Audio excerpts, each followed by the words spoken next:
pean. Tere, head välismaa vuti huvilised. Udun Albion on tagasi, nagu lubatud. Neljapäeviti me ilmume. 80. episood on teie ees. Minu nimi Heiti Heli. Tervitused Elva stuudiost ja kaks meest on meil täna Tallinna stuudios. Üks neist on varsti Tartu stuudios. Ehk siis Gunnar Salu ja Siim-Martti Kubenski. Tervist! Tervist! Tere! No nii mehed, ega me siin pikka loba ei pea, lähme kohe asja juurde. Premier League'is esimene mänguvoor peetud, mis muljed tekkisid. Tiitlikaitse Arsenal kohe pani 3-0 Coventry'l ära. No seal vist väga suurt küsimust ei olnud, kes selles mängus parem on. No seal nagu suurt varianti ei olnud ja minu õnneks läks minu ennustus ka täppi, et Manchester United on ikkagi see üks suurklubi, kes esimeses mänguvoorus põlub. Aga tõesti, Arsenal ei jätnud Coventry'le mingit varianti, näitas, kuidas peab meister ikkagi mängima sellise meeskonna vastu, kes tuleb madalamalt kõrgemale. Et selles suhtes igati eelduspärane vähemalt see mäng oli. Ja Coventry'le tegelikult väga isegi võimalust ei tekkinud, et see on ka mingil määral eelduspärane, aga Arsenal läks juba suht varakult oma teed ja ütleks, kõige veenvam esitus tippmeeskondadest ja võib-olla isegi kogu esimeses voorus Premier League'is, et jah, au ja kiitus ja tõenäoliselt jätkavad samamoodi. Kas Frank Lampard kohe kupatati tagasi Inglismaa esiliigasse või? No nii vara ma ei hakkaks selliseid eeldusi tegema, aga Coventry'l on raske kahtlemata, eriti Inglismaa valitseva meistri vastu, nii et aga ma arvan, et hooaja edendades neil läheb ka nagu asi hakkab paremini töötama ja selline võib-olla esimene raputus oli kohe ära, et said selle mekki kätte, et mis need Inglismaa kõrgliigas halvimal juhul ootama hakkab, nii et ma arvan, et Coventry'l nagu selles mõttes põdeda ei tasu, et küll läheb lihtsamaks. Ei kindlasti. Väravalööjad ka igati eelduspärased selles mõttes Havertz, Saka, Ödegaard, et mehed, kes tavaliselt löövadki väravaid Arsenali eest, et lõppude lõpuks mingit varianti jäetud. Ega Coventry'le väga suurt eduga ei ennustata, et üsna selline eeldatav tulemus see oli ja üsna samad mehed, mainisid ka Havertz, Saka, nad ju skoorisid seal Community Shieldi finaalis ka, või vähemalt tähendab oli Havertz ja Ödegaard, Saka asemel oli Calafiori, nii et väga sarnased mehed. Mulle meeldib, Gunnar, kuidas sa hoidsid endast kinni seda, et sinu ennustus läks täppi Hull City 2, Manchester United 0. Kas oli tore uuesti kuulda seda tiigrite viisijuppi, et sööd ära nad? No me siin Siimuga enne arutasime, et võib-olla peaks selle Eesti versiooni kuidagi ingliskeelseks tõlkima, et see on võib-olla natuke ilusam laul, aga ei, mul on mitte midagi pisendades, mul on väga uhke tunne enda üle. Ma tegelikult ei uskunud, et see läheb täppi. Ma nagu lootsin Manchester Unitedist ikkagi midagi natuke rohkemat, et Carrick hakkab seda laeva kohe algusest kuidagi õiges suunas tüürima, aga nagu näha oli, siis tiigrid tegid oma ära ja nii-öelda haukasid siis päris korraliku tüki juba Manchester Unitedist. See hakkab Manu puhul juba väikse mustriks saama, et tuleb endine mängija, kes esialgu on ajutiselt, siis õnnestub, jääb nii-öelda püsivaks peatreeneriks ja siis hakkab asi allamäge uuesti minema ja siis ollakse jälle kuskil seal peatreenerite mingis tsüklis, et vahetatakse neid, üritatakse õiget inimest leida, siis leitakse jälle mingi endine mängija, kellega asjad korraks lähevad hästi ja siis uuesti allamäge ja võib-olla Carricku puhul on veel vara neid lõplikke järeldusi teha nii-öelda püsiva peatreenerina, aga algus ei olnud eriti palju lubav ja vaatame, kas see tsükkel jätkub, mis nii-öelda Ole Gunnar Solskjaeri käe all hakkas tekkima. Jah, üks asi on see kaotus, teine asi on see, ma kujuta ette, mis tunne on sul Manchester Unitedi mängijana, võtame näiteks, kujuta ette, et sa oled Harry Maguire ja siis sa kõnnid sealt staadion. Ja ma kujutan, raske on ette kujutada, aga mõtle, et sa oled, et sa kõnnid sealt kõnnid seal staadionit välja ja terve tribüün vaatab su poole ja teeb käega seda liigutust ja laulab seda hästi-hästi koledat laulu. No milline see laul on? See võiks olla äratuskell ja ma ei kavatse seda laulu siin eetris laulda, kindlasti mitte. Infoks kuulajatele, et enne salvestamist Gunnar lõõritas seda päris mitu korda, aga nüüd on kuidagi tagasihoidlik. Aga Maguire'i puhul ka väga palju räägiti temast pärast mängu, et justkui saboteeris oma meeskonda seal järjekordselt, ütleme nii, et päris selline keeruline avamäng Unitedi jaoks ja nüüd hõigati välja, Carlos Baleba saadi Brightonist kätte suure raha eest 76 miljonit eurot, et kas tema siis on see võluvits, et kuidas asjad võiksid laheneda või oli see lihtsalt tööõnnetus? Ma arvan, et ma ei usu, et see tööõnnetus oli, sest et 2-0 seis räägib isegi enda eest. Et väravad standardolukordades, see on kindlasti asi, mida tuleb järelikult Unitedil parandada. Aga selles mõttes võimalusi tekitati, et ma ütleks, et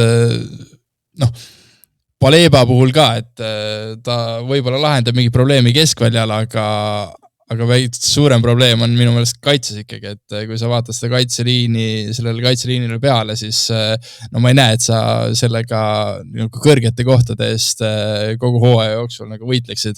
Et nad on siin keskväljale toonud, lisaks Balebale Tielemansi on toonud ka Andrei Santos, ehk siis ainukese 3 täiendust Manul see hooaeg, aga kõik on keskväljale, et kuidagi sellist ühtlast meeskonna täiendamist igas liinis ei ole olnud ja ma arvan, et see on tegelikult probleem Unitedi jaoks. Maguire'i juurde tagasi tulles, selle mehega mulle tundub, et tuleb asjad uuesti üle käia. Minu pärast ühe värava olukorra puhul ta täitsa markeeris enda meest ja kallistas seal oma meest. Just, jah. Seda on varemgi teinud. Ma ei tea, Kärrik või keegi peab seal meeskonnas ikkagi asjad uuesti üle käima Maguire'iga, standardolukorrad üle vaatama paberi peal, et võib öelda, et tegelikult Maguire ju võib-olla see sisemine agent ju, et Hull City endine mängija selles mõttes, et võib-olla tegi seal omadele natuke head, aga nali kõrvale jätta selle, tuleb kuidagi uuesti ennast kokku koguda ja nüüd see järgmises voorus võit või vähemalt minimaalselt viik ära võtta, et kui siit 2 kaotusega hooaega alustatakse, siis läheb keeruliseks mõistagi. Järgmine on juba suht kindel kohustuslik võit, sest et kui sa mängid kodus Ipswich Towniga teine esiliigast tõusnud võistkond, siis ja nende vastu saad 0 või 1 punkti, siis on võib öelda katastroof juba. Me räägime siin kohustuslikest võitudest. Manchester United kaotas avavoorus Hull City'le. Selles mõttes. Mis on kohustuslik võit ja mis ei ole? Ipswich... ma vaatasin seda mängu Sunderlandiga, oli ka päris põnev mäng, et Ipswich need 3 punkti kätte sai, 3 punkti ja 3 väravat sai kätte ka Brentford. Ega minu ennustus läks täppi, ehk siis Tottenham, ütleme nii, hävines, neid häbistati ja kui siin kellelgi oli öelda, et mis analüüs see nüüd oli, et Tottenham on Tottenham, nagu me siin eelmises saates ennustuse puhul rääkisime, siis ma arvan, et ma selgitasin üpriski hästi ära, et mis asi tähendab Tottenham on Tottenham, et sul tuleb suure raha ees Sandro Tonali ja see mees oli ikka täitsa kaer selles mängus. Vabandust väga, aga isegi seal De Zerbi ühel hetkel hoidis peast kinni, et mis mees see nüüd on.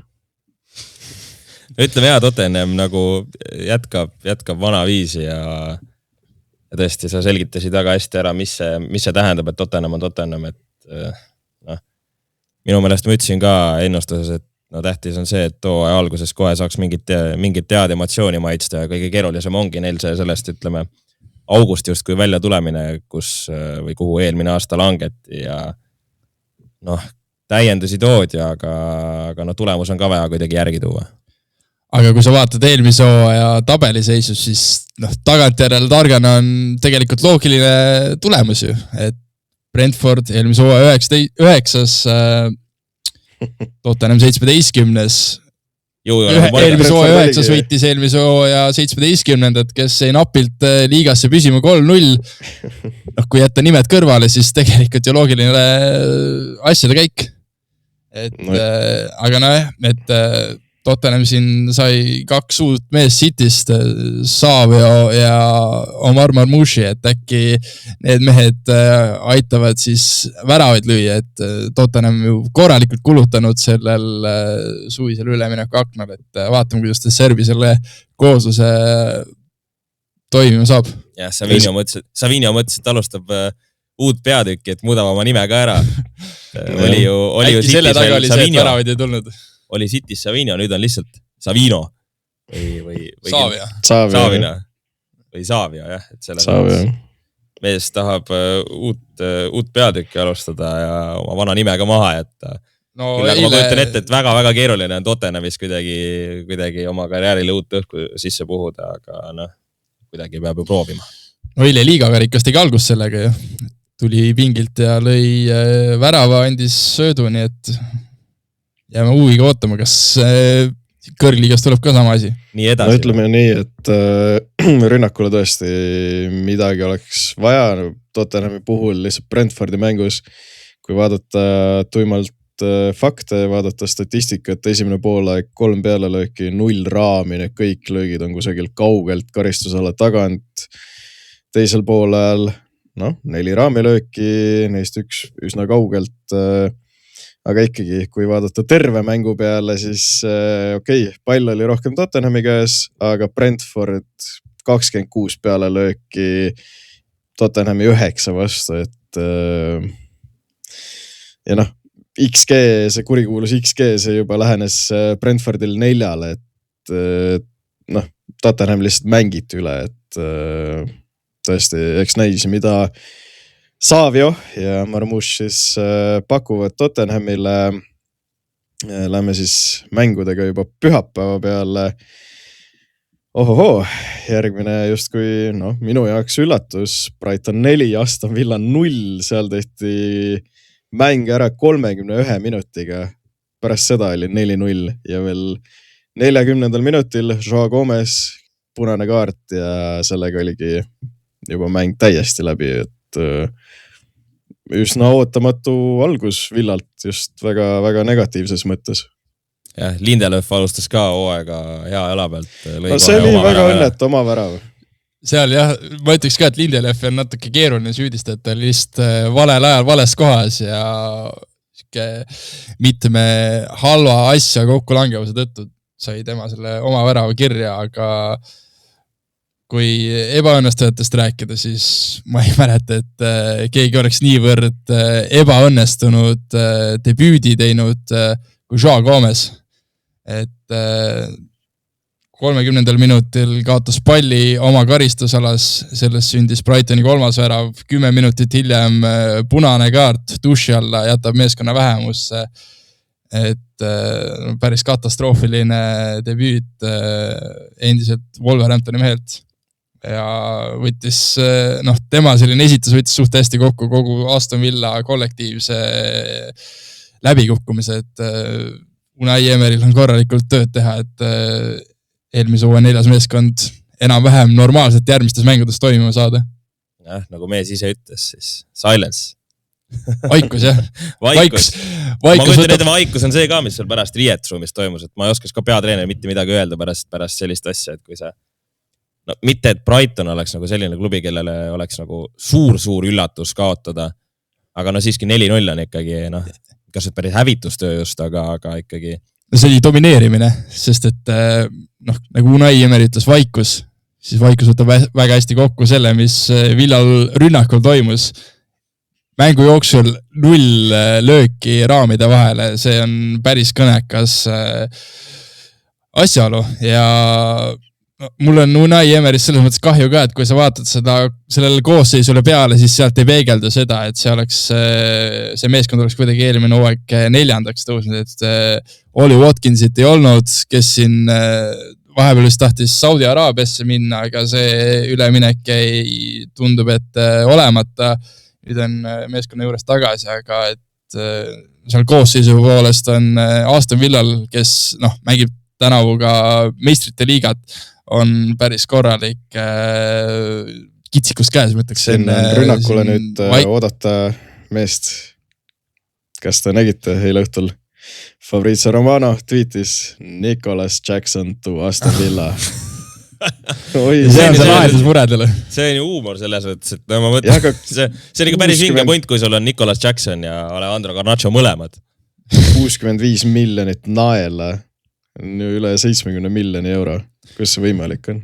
No ju siis nemad teevad asju paremini kui meie, ja kindlasti teavad, aga no see, ma ei tea, minu meelest see on juba ka naljakas, et sa 2026 aastal mängid niimoodi, et sul Ross Barkley on põhiründa poolkaitsjana, see ikkagi ütleb ka midagi nagu selle koosseisu kohta, et ta on tõesti nagu õredamaks jäänud ja kui vaadata siit flashcore'ist ka, et terve meeskond on punaste reitingutega põhimõtteliselt, et mitte kellelgi nagu ei olnud hea päev. Aga see Jack Hinselwood tundub täitsa mängumees oleva Brightonil. Meile tuttav mängumees Promise David oli pingil. Mängu ei sekkunud, aga eeldatavasti ühel hetkel tekib ka tema aeg. Anname aega atras jääda, küll tal tuleb, ma arvan, küll tal tuleb see oma võimalus, et võimalus tuleb kindlasti ja ma arvan, et eks ta saab ennast mängu sisse ka, et ei ole mingit probleemi. Seda mängu vaatas ikka nagu lõpus sellise pilguga, et millal tuleb, on ju? Jah, et jäid ootama seda, et millal Promise David tuleb, et tundus ka, et nagu Hürtseleril ideaalne hetk, kus uus ründaja väljakule panna, sa oled ühe mehega enamuses, sa juhid 4-0, aga seekord ei tulnud veel, et aga küllap mingi teine hetk, et juba tegelikult nagu oma endamisi hellitasid seal lootuseid, et okei, Promise tuleb peale, seal täiesti sellise näotu Aston Villa vastu, kes on ühe mehega vähemus, sest tuleb peale, lööb kohe ära, et ideaalne algus Premier League, aga seekord ei olemata, aga äkki mõnes teises mängus siis. Ei ju on see, et lastakse natuke aklimatiseeruda ka, et muidugi jah. Et ma ei Premier League'is sa ei saa eeldada, et sa tood endale mängija ja sa paned ta kohe nagu pärast üleminekut mängu, ma arvan, et see on igati okei, et lasta natuke harjub seal ja tõepoolest, eks ta see hetk niikuinii millalgi tuleb. Et sa ei arva, et ta pühapäeval Chelsea vastu põhis on? Ei muidugi, las ta kohaneb ja jääme ootama. Manchester City eelmise aasta hõbemedalist, oli ütlemata põnev mäng Bournemouthi vastu. 26. minutil Bournemouth läks Marcus Tavernieri väravast juhtima ja City otsis, kuniks tuli pingilt Ryan Cherki 2 väravasöötu, Mark Ehile 1 ja Joško Guardiolile 2 ja 2-1 Cityle võit, et Enzo Maresca alustas võidukalt, küll väga napilt, aga võit on võit. Öeldaks, et kaitse võidab mänge, aga siin ütleme... Kaitse võidab tiitleid. Kaitsemängijad võitsid mängu. Kaitsjad nüüd võitsid mängu, et igati vinge, et niimoodi pingi pealt üks mees tuleb. Muidugi, ma olen kusjuures Cherkiga päris pikka aega mõelnud, et miks teda mingisse suurde klubisse ei toodud, kui ta seal Prantsusmaal nagu lammutas, et miski temas on nagu lihtsalt nii eriline, et ta kuidagi seda palli käsitleb nii hästi ja need õksud ja kõik see on nagu imetabane minu meelest. Hiljuti tuli Amazon Prime'is see Manchester City eelmise hooaja dokumentaalfilm ja seal, või dokumentaalsari, seal ka avaldati tegelikult, et ega Cherki puhul on teada, et ta on natukene sellise veidra suhtumisega, et võib-olla see on natukene peletanud need suurklubid eemale, aga City oli nõus selle riski võtma. Ja ta tundub siuke vend, et tal on veits nagu suva, aga ma ütlen... Aga eelmine aasta ta ju tõmbas seal pingi peal Liverpooli särgi endale selga ja kuidas ta seal liigakarika finaalis hakkas palliga keset mängu kõksima. Ja eks ta ka naljamees, mõistab nalja, aga ma ütlen, et võib-olla see kuidagi suva olek või kuidagi see ülemeelikus on just kui hea, et just kui sa võtad suvalt seda asja, siis sul on, ütleme, pinget on vähem ja julgedki neid igasuguseid nõkse ja asju teha, et võib-olla see räägib hoopis kaasa temale. See Cherki lisab sellisele City, ei tea, sellisele masinavärgile, mis on üli selline automatiseeritud. Seda flairi lisab just inglise keeles. Jah, et ta nagu lisab värvi sellele, et ta on hoopis teistsugune kuju ja nagu sa vaatasid ka seda mängu Bournemouthi vastu, siis see karjus sellisele Sherki järgi põhimõtteliselt, et ta tuli siin viimaseks pooltunniks tuli väljakule, kohe muutis, või mitte kohe, aga mängu lõpus muutis mängu, et enne City oli väga ümmargune, kuidagi üritasid Bournemouthi plokist nagu ümbert mööda mängida, aga kui Sherki väljakule tuli, siis hakati ka liinide vahele otsima, et lõpuks Maresca leidis õige mehe pingilt, kes suuresti otsustas selle mängu ära ja lõpuks Cityl asjad tegelikult ei toiminud, aga kõige tähtsam on see, et 3 punkti on tabelis ja võiduarv on avatud. Haaland tegi ka uue sonksi, aga tundub, et oleks pidanud ikkagi juuksed pähe jätma. Haaland tundus seal mängus kuidagi kadunud oli selles mõttes või kuidagi kadunud, aga mitte enda tavapärase seaduses selles mõttes. Mulle tundus, et oli natuke roostas ka veel MM-ist, et see üks võimalus, mis talle esimese poole algus, siis kandikul ette anti, seal ta kuidagi samme ei saanud klappima, et Oralilt suurepärane eeltöö, head senderdus karitsusalasse, aga Haaland endale ebaharilikult jättis võimaluse kasutamata, et kuidagi ei saanud seal pallile seal õigesti pihta ja jättis selle võimaluse kasutamata, mida Erling Haaland tavaliselt, ma arvan, 10-9 võrku paneb, et täna oli, too mäng oli see kord, kui ta selle võimaluse jättis kasutamata. Ja, Ibrahimovic Zlatan ütles talle ka, et kui sa juuksed ära, et siis su võim või jõud raugeb. Kustuta mu number ära. Ja ei tea, kas see päris nagu tõele vastab. Erling Haalandist ikka ootaks, et ta millalgi ennast käima saab. Ja... Ma arvan, siin ei ole küsimus. See ei ole kindlasti küsimus, ta saab ennast käima, küsimus on lihtsalt millal. Ja... Ma ei usu, et selleks liiga kaua aega läheb. Ma arvan, et juba reedel Crystal Palace vastu on palju võrgus. Tõenäoliselt on suur. No City puhul veel kõnekas asi on see, et 95 miljonit eurot käidi Lilli lauale, saadi 18-aastane Marokko poolkaitsa Ayoub Bouadi kätte. Väga põnev mäng minu jaoks, et väga tugev täiendus City jaoks. Kuuldavasti oli veel ju Arsenal mingil ajal tast huvitatud, aga ma arvan Cityle väga kasulik tõmme. Mul on väga kahju Eiti. Huviga ootama. Mul on väga kahju Eiti, et sinule armas Arsenal Bouadit endale ei saanud, aga nii palju, kui ma olen lugenud, ju ta siis on, aga mõtlen, et nii palju, kui ma olen lugenud ja näinud igasuguseid tema klippe ja mingeid highlights, videoid, siis öeldakse selliste mängijate kohta nagu generational talent või selline generatsiooniline talent, et keda nagu... See oli ikka ilus eesti keel. Ma ei hakka rohkem oma eesti keelt siin näitama, aga tõesti, sa said aru mõttest, et ta on nagu siuke 1 in a million, 1 miljonist või midagi sellist, et tundub olevat natuke erilisem mängija kui mõni muu nagu. Ja nad on Cityle ju hädavajalik ka ju, kui Mark Kehi pidi sul 6 peal mängima ja sul Bournemouthi vastu, et siis näitab, et sinna kaitsva pooliku või siin mängujuhi kohale oleks kedagi hädasti vaja ja lõpuks tõenäoliselt saadi parim võimalik alternatiiv nendest meestest, kes enam-vähem saadaval oli, et kui Bouadi 18-aastane, siis ma arvan, et päris pikaks ajaks on see 6 positsioon nüüd täidetud, et küsimus on selles, et kui kiiresti ta suudab need Rodrist vabaks jäänud saapad täita ja kui üldse suudab, et Rodri see pärand, mis ta maha jättis, on ju meeletu, et kindlasti suur vastutus ja tähelepanu saab Bouadil olema, et kuidas seal uute nii-öelda nõudmiste ja ootustega hakkama saab. No nii, aga Gunnar, sa rääkisid, et Arsenal on mulle kallis. Liverpool, sinu lemmiktiim, mis siis Newcastle vastu juhtus? Miks peaaegu jäädi viigita ja miks ei võidetud? Ma ei taha Liverpoolist rääkida väga. Mul on nagu juba tuju ära võetud, et 90+9 minut peab Dominik Soboslai, Ungari mees, tulema päästma, võtma kuskilt mingi... penaltili.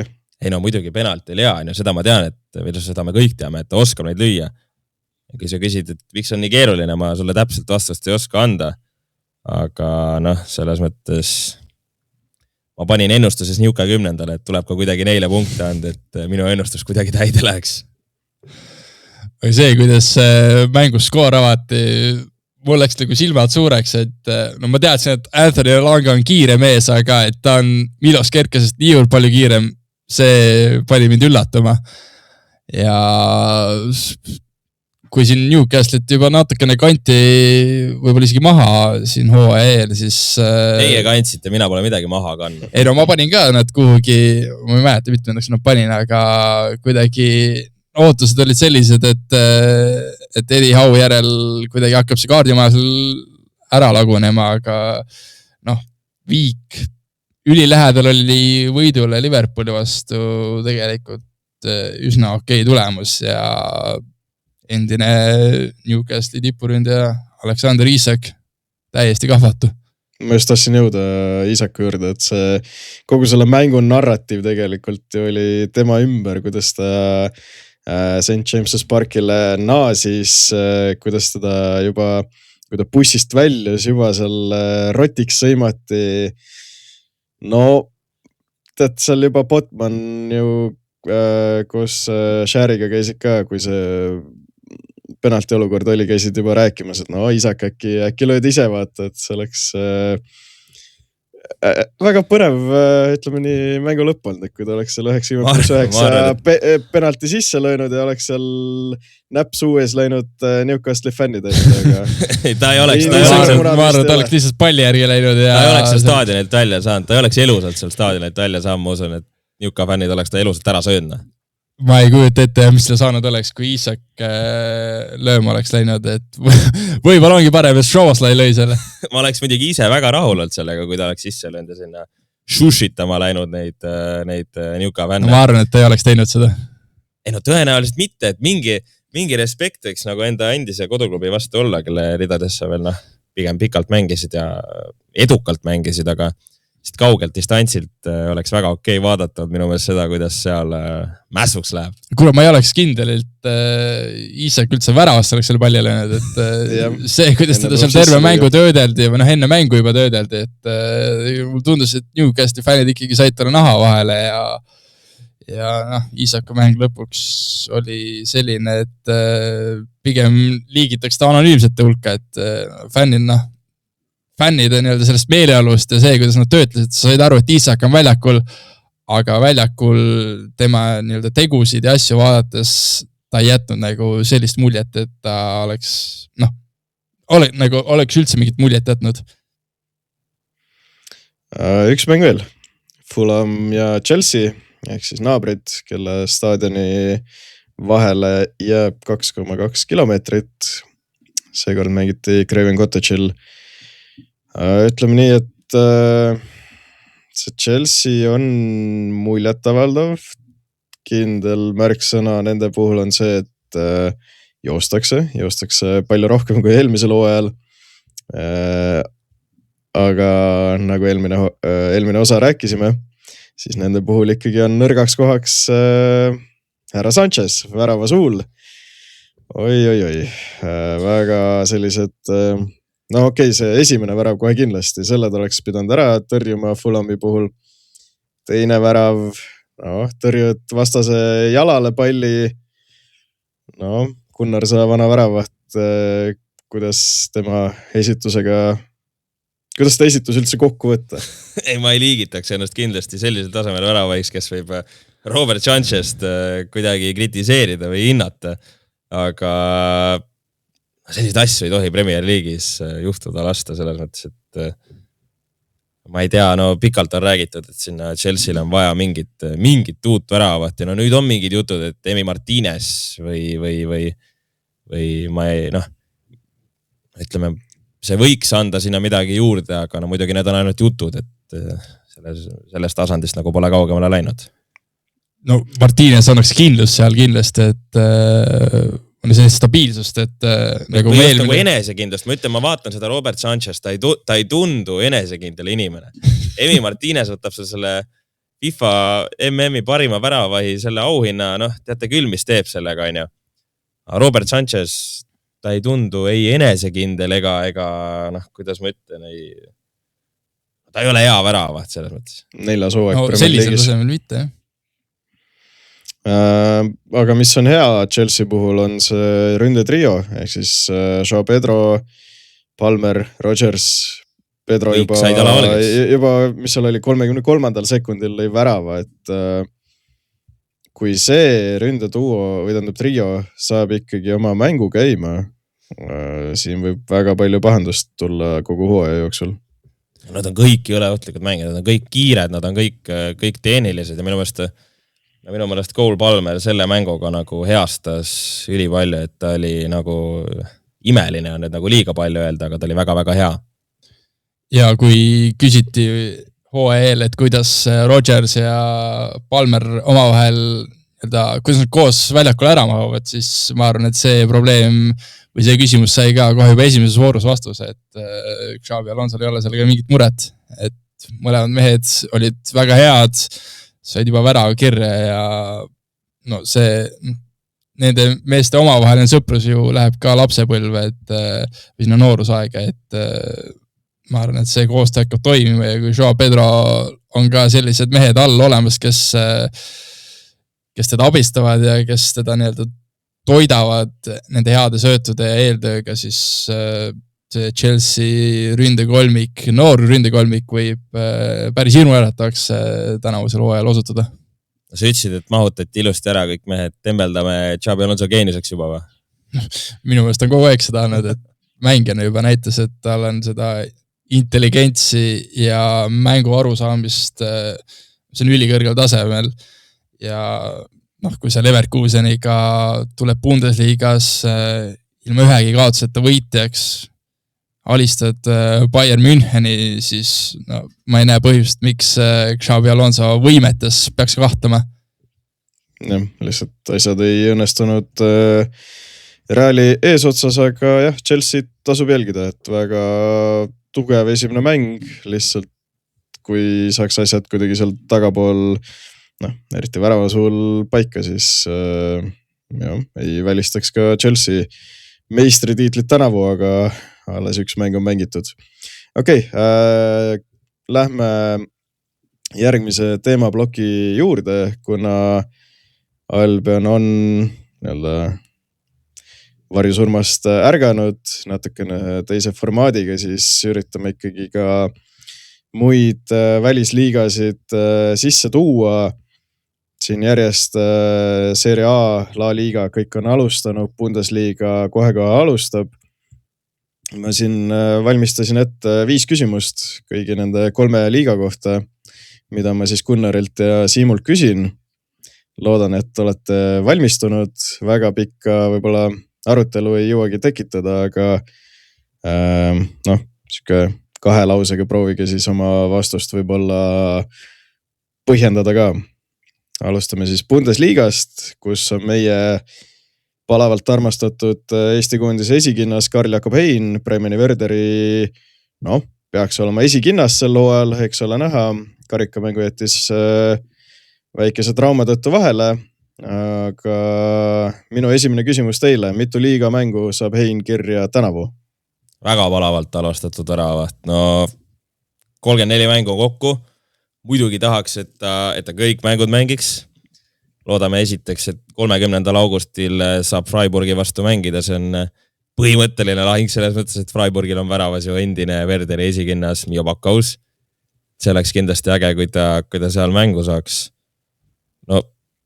Reaalne oleks ju arvestada ka sellega, et mingil määral ta ikkagi, muidugi ma ei looda, et ta vigastada saaks, aga jalgpall on selline mäng, et tihtipeale vigastused tulevad.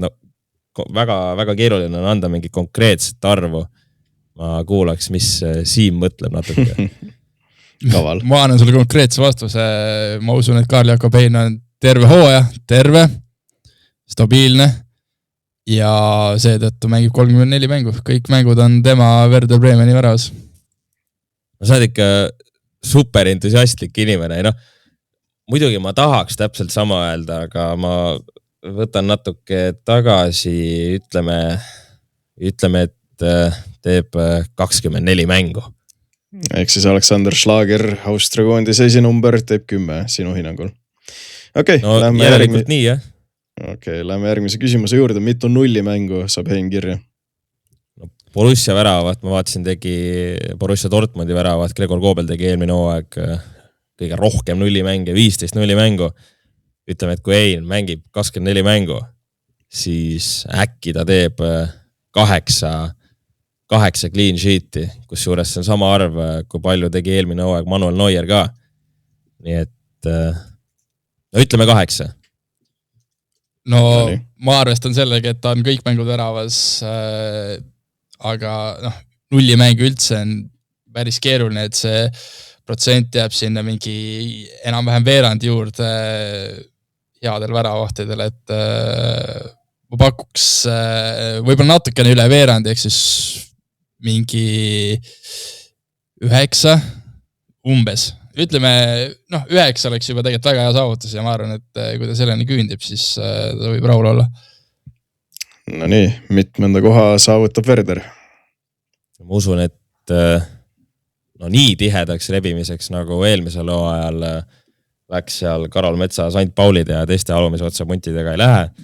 Ütleme, et kerkivad 3 kohta ja jäävad 12. Selles mõttes ma ei usu, et sinna juurde toodud Niklas Füllkrug mingi meeletu väravamasin. Kohe jõuame sinna. Aga jah, no ma teen konkreetse pakkumise 12. koht. Ma pakun ka enam-vähem samas kanti, et ennustan, et tabeli keskmik saab täna samuti olema päris tihe ja Bremen kuulub, Werder kuulub nende meeskond hulka, kes seal keskmike seas hakkab maid jagama. Aga ma olen natukene optimistlikum. Ma ütlen, et 10. tulevad.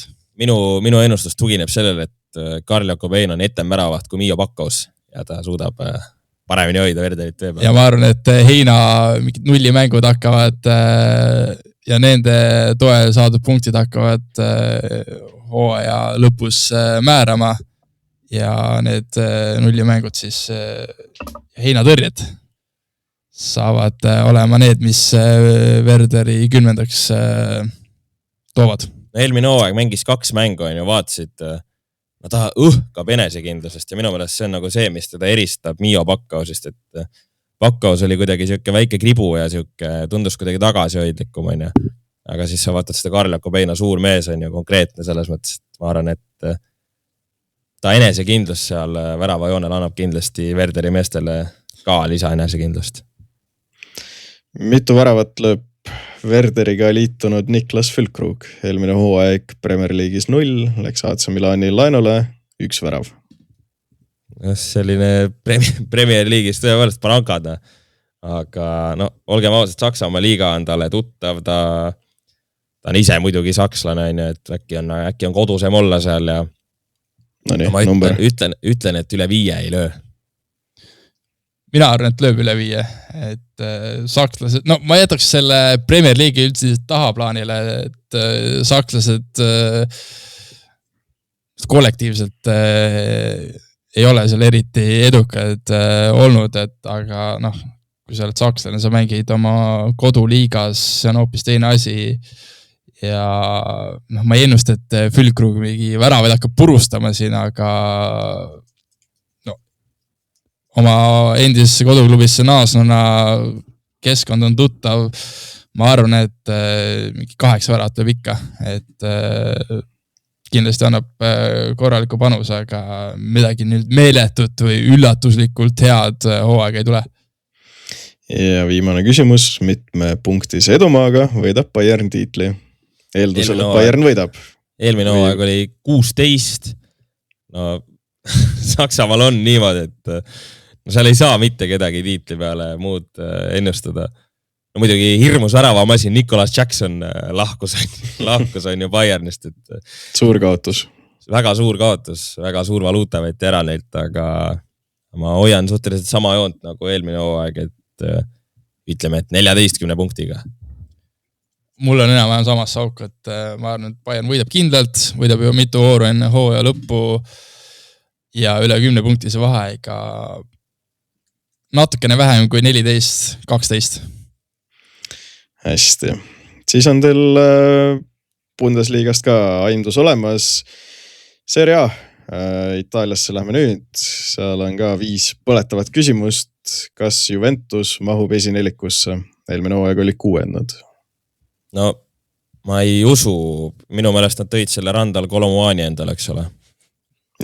Jah, vist juba talvel. Tõid tagasi. Nad tõid ta päris ammu juba tagasi, no ta ei ole ka mingi suurepärane väravate masin, aga ütleme siis, nagu Eitile meeldib lihtne lühike vastus, ma ütlen, et vana daam ei võta jalgu kõhu alt välja ja ei jää sinna esinelikusse. No, Vicario toodi väravasse, ma ei tea, kui kõva nagu täiendas see on. Tottenhami väravat eelmisel hooajal Inglise kõrgligas 17. koht. Et no näis, aga minul väga usku ei ole Juventusesse.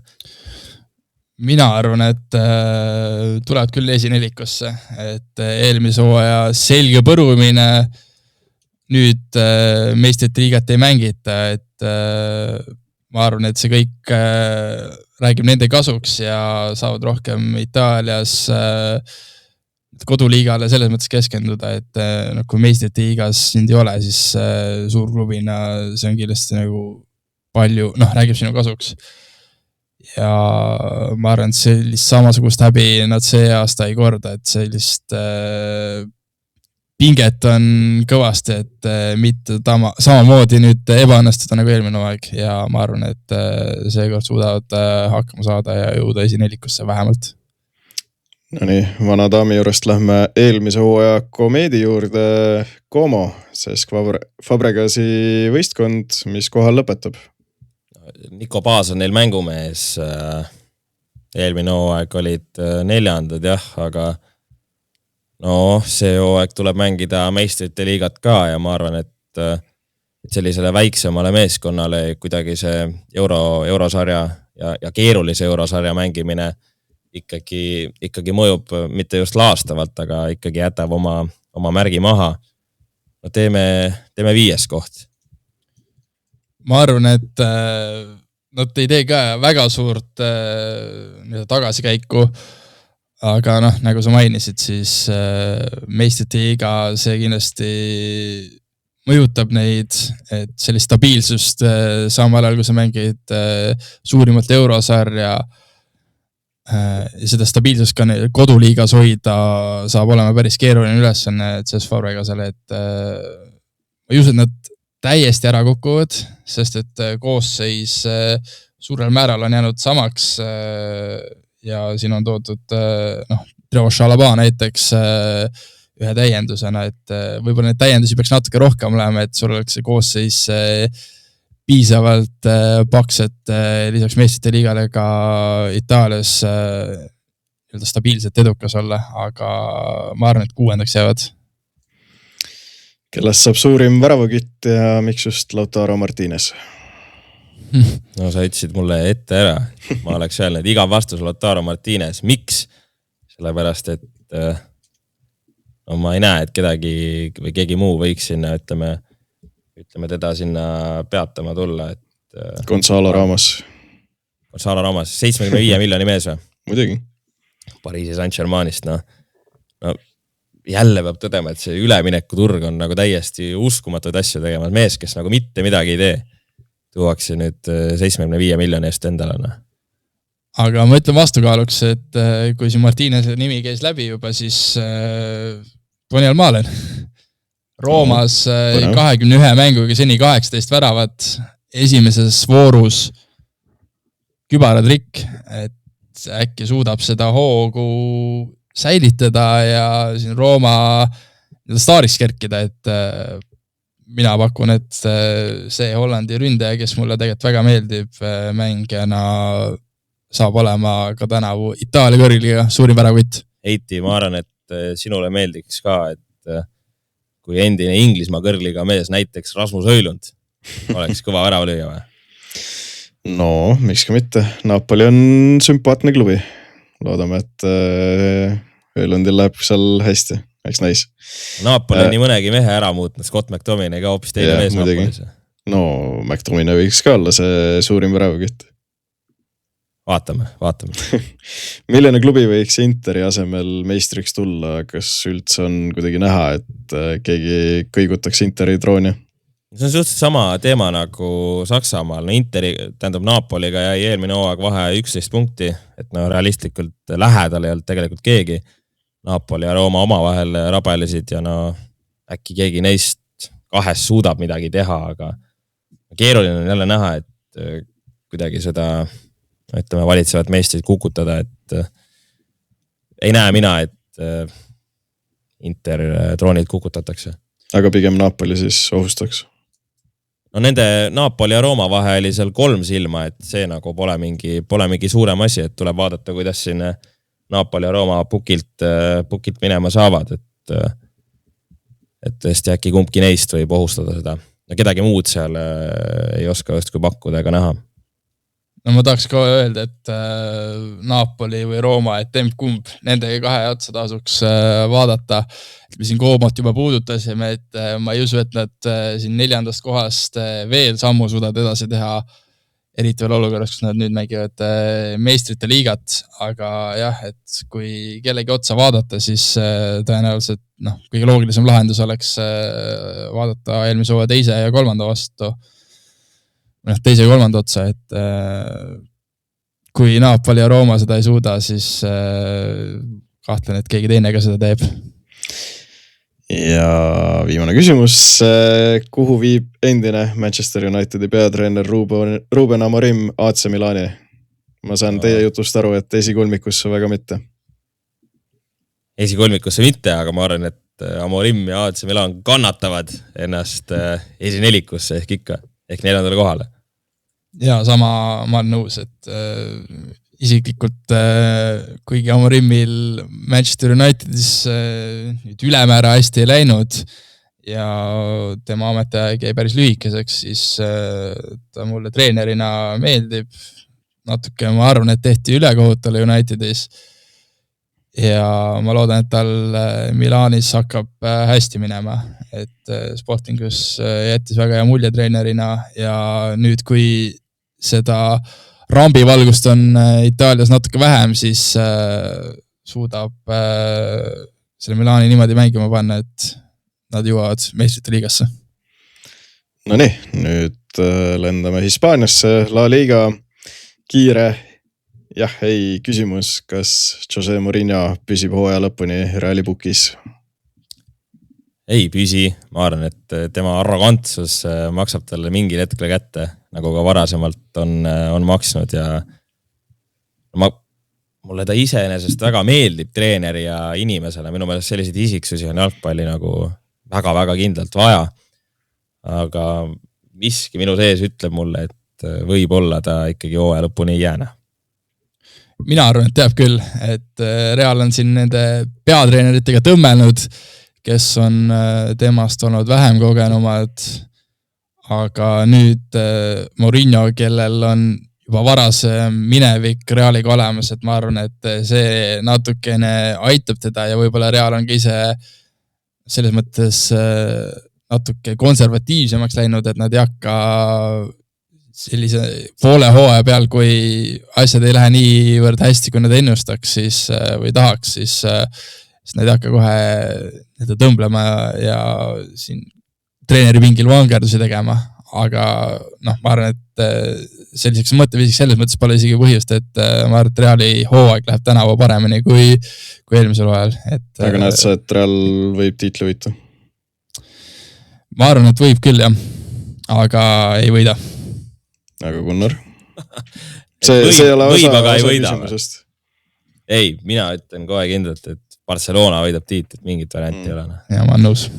Okay. Teine küsimus, mis saab Julian Alvarezist? Taust on selline, et Atletico Madridi ründaja ei ole väga rahul, et Atleticos on praegu, jubedalt tahab Barcelonasse üle minna, Atletico teda Barcelonasse müüa ei taha ja kurikuulus Arsenal on Alvarezi vastu huvi tundnud. No Atletico ütles, et seal on 0%, et ta võistkonnast lahkub. Mina ütleks, et see tõenäosus on väike, aga mitte 0. Et ütleks, et Barcelona, nad on täielikult välistanud, nad oma selline lähirivaalile liiga rivaalile tema müüvad, aga mina arvan, et kuna Alvarez ise tahab nii väga Barcelonasse minna, siis ta üks hetk ka sinna jõuab. Ma arvan, et mitte suvel, aga näiteks võib-olla talvisel ülemineku aknas. Ma olen nagu nõus sinuga, et ta tõenäoliselt Atletico Madridist ei lahku praegu, aga ma ei kujuta ette, kuidas mängija nagu saab tulla toime sellega, et terve staadion vilistab su välja, sa ei meeldi mitte kellelegi sellepärast, et sa oled nagu Aleksander Iisaku masti mees vaikselt, aga tippjalgpallur peab sellega toime tulema, eks ta tuleb ka, ma arvan. Ma arvan, et see jätab ka Pitseri Alvarezi mängule, et ma arvan, et Atletico saab selle poole hooaega aru, et kui mängija nagu ei anna 100% endast selle klubi eest, siis sul ei ole mõtet teda hoida, et sa saad tema eest selle korraliku rahasumma, anna ta lihtsalt ära ja mine eluga edasi nii, et need asjad lihtsalt ei läinud, ei töötanud. Mitu väravat lööb Kylian Mbappe, eelmine hooaeg 25, üle-eelmine 31 ja sai nüüd ka püssi paukuma. Ehk siis kiire numbriga vastus ja lähme järgmise küsimuse juurde. Jah, lõi kübara trikki, tegi seal Real Sociedadile ja Cartoon Networki, aga ma ütlen, et 28 väravat toa lõpuks. Ma pakun enam samma auku, ma panen ühe rohkem. Mbappe kindlalt Hispaania kõrgiga parim väravkõit 29 väravaga. Ei, sellele muidugi keegi muu ei konkureeri, et ta parim väravakütt on, aga jah, ma arvan, et umbes sinna 30 alla teab. No nii, lähme Barcelonasse. Kumb mees suvel toodud, kas Anthony Gordon või Karim Adeyemi, kumb on resultatiivsem hooaja lõpuks?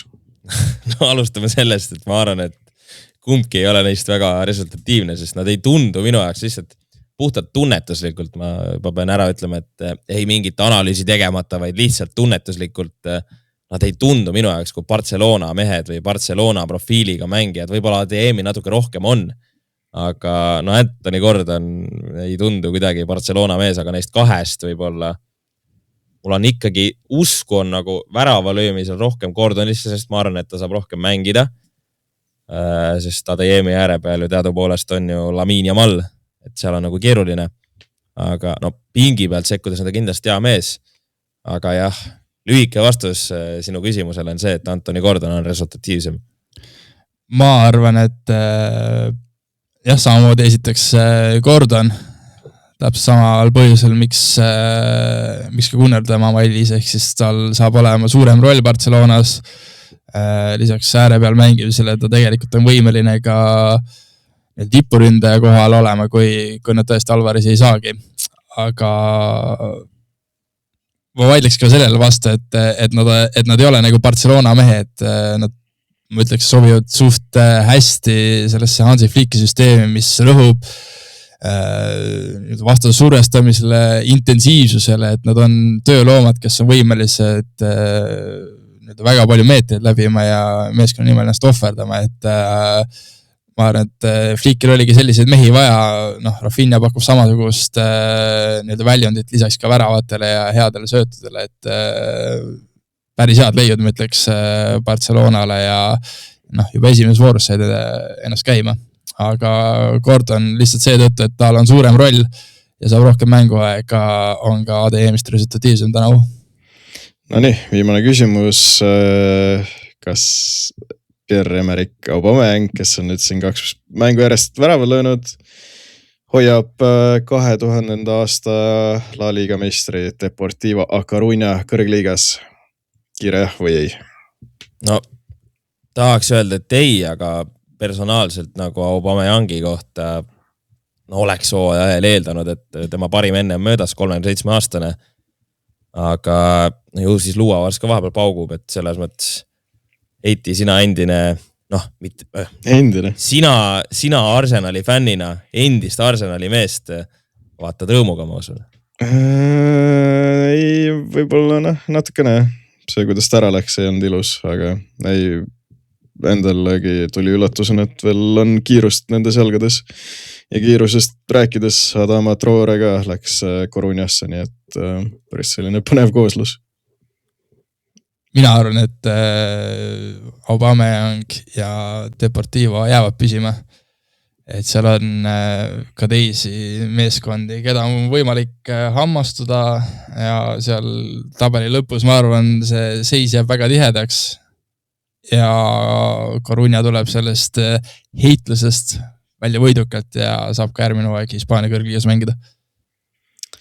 No võt, lähme 3. punkti juurde, aga me peame väga kiiresti tegema, aeg pressib peale, ehk me ikka hoiame oma saadet tunni aja juures. Selgus ikka meistrite liigasse pääsejad Aserbaidžaani klubi Sabah, kes 8 aastat tagasi loodi, tegi unelmate mängu Berševa Hapoeli vastu, kokkuvõttes lisaajal 6-4 võideti 2 mängu kokkuvõttes. Hea meel on nende peatreeneri Leeduka Valdas Dambrauskase üle, kes on ka ikkagi väga suure Kolgata tee läbinud. 2002. aastal käis miljoni mängu saates, võitis 4000 Leedu kohalikku, tänases rahas 3000 eurot, lendas Inglismaale, Londoni ülikooli sporditeadust õppima, hankis samal ajal Unitedi, Fulhami, Brentfordi juures kogemusi, naasis kodumaale, oli seal abitreener, sai peatreeneriks, käis välismaal rändamas ja nüüd Sabahiga meistrite liigas. Vägev. No see annab kinnitust, et kõrgharidusest on ikkagi kasu, tasub koolis juurde õppida, võid oma meeskonna viia kaugele, aga muidugi hea meel on vaadata Balti riikide mis tahes treenerite või tiimide nagu õnnestumisi. Muidugi tahaks, et Eesti treenerid ja tiimid jõuaks ka kaugemale, aga sellegi poolest on hea meel vaadata ja muidugi üli kõva asi. Ja, lähme Laski ja Celticu mängu juurde. Celtic suurelt juhtis, aga lasi lõpuks püksid märjaks ja Lask läks edasi. See oli enneolematu. Tegelikult ma ei tea, kas see on enneolematu. Sellised lagunemised on varemgi olnud. Aga no iga kord, kui need juhtuvad, siis täiesti pöörane, uskumatu, et seal löödi tegelikult päris ilusaid väravaid ka ja natuke hakkas kahju, kuna põhjanaaber soomlane oli Celtici väravas, aga samas elasid selle Laskile kaasa, kes hakkas sealt värava haaval august välja ronima ja lõpuks saidki hakkama, et viisid mängu viimasel hetkel enam-vähem lisaajale ja seal pöörasid ka asja enda kasuks, nii et lõpuks, hea tõdemus, jalgpall on imeline. Bodo Glimt mõistagi mängib meistrite liigas sel hooajalgi, Athena ka mängib, Fenerbahce alistas Lyoni, seal läks ka suureks mäsuks lõpuks, Bratislava Slovan võitis Seljet ja Viking koos siis Bodo Glimtiga 2 Norra tiimi. Viimati oli meistrite liigas selline asi aastal 1999. Teid sündinud ei olnud, mind samamoodi, nii et vaatame, kuidas läheb nüüd. Nädala kild, ikkagi jätkame huumori võtmes, aga sellises meeldivas huumori võtmes Eesti meeste koondislane Vlassi Sinavski hakkas vlooge tegema YouTube'is, nii et tasub jälgida. Tihe rebimine oli muidugi sellega, et Big Sam Allardyce hakkas TikTok'e tegema. Ja soovitan kindlasti vaadata Vlassi vlogid tund aega umbes. Väga meeleolukas, näitas oma elu, trenne, käis autot puhastamas ja niisama tegi seal meeskonna riietusruumis pulli, et asjalik värk, soovitan vaadata. Ta on ikka selline mõnus mees, TikTokis teeb tantse ja teeb vlooge ja mees nagu orkester mängis klaverit ka veel, nagu tal kombeks on.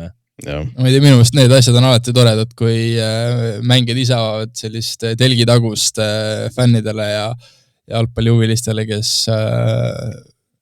tahaks rohkem oma mängijate ja inimeste kohta teada, keda nad igapäevaselt või iganädalaselt staadionil jälgivad, nii et ma ütleks väga kiiduväärt ja tore asi. Nädala küsimus ka, kas Karl Jakob Hein alustab Freiburgi vastu Põhis? Eeldan, et tuleb 3. jahi ring. Jah, no kui ma ütlesin, et Karl Jakob Hein teeb 34 mängu Bundesligas tänavu, Siim, siis sul ei ole muud küsimust. sul väga puhvrit ei ole, mul on tunne. Ja mina ütlen ka jah. Ja lisaks ütlen teile aitäh kuulamast. Tulime kenasti tunni ajaga toime. Kohtume juba nädala pärast neljapäeval.